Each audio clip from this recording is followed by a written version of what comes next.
সবচেয়ে কঠিন কাজ হলো নিজের অনুভূতিকে নিয়ন্ত্রণ করা।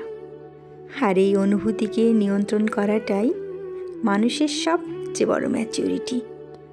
যখন মন চায় চিৎকার করে কাঁদতে, কিন্তু ঠোঁট তখন নীরব থাকে।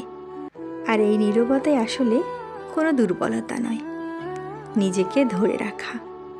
এই অনুভূতিগুলো যখন বুকের ভিতর ঝড় তোলে, তখনও চুপ থেকে হাসি মুখে সব সামনে নেওয়াটাই হলো সহনশীলতা। আবেগে ভেসে না গিয়ে বাস্তবতা বুঝে নেওয়া, এইটাই সত্যিকারের ম্যাচিউরিটি। সব কিছু প্রকাশ করলেই তো আর নিজের কষ্ট কমবে না, বরং অনেক সময় মানুষ আপন ব্যথা দেখিয়ে আরও দুর্বল হয়ে পড়ে।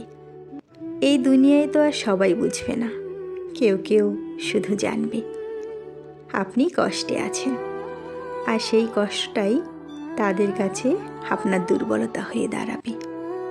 তাই অনেক সময় না বলেই সহ্য করতে হয়, চোখের জলও লুকিয়ে রাখতে হয়। এই যে অনুভূতিকে নিজের ভিতরে আটকে রেখে সামনে স্বাভাবিক থাকা, এইটাই হচ্ছে সবচেয়ে বড় শক্তি। কারো কাছে অভিযোগ না করে নিজের কষ্টকে নিজের ভিতরে রেখে মুখে হাসি রাখা, এটাই শেখায় জীবন। সবসময় কথা বলার প্রয়োজন পড়ে না, কিছু অনুভূতি নিঃশব্দেই বাঁচে। আর নিজেকে হারিয়ে না ফেলে নিজেকে আরও শক্ত করে তুলুন।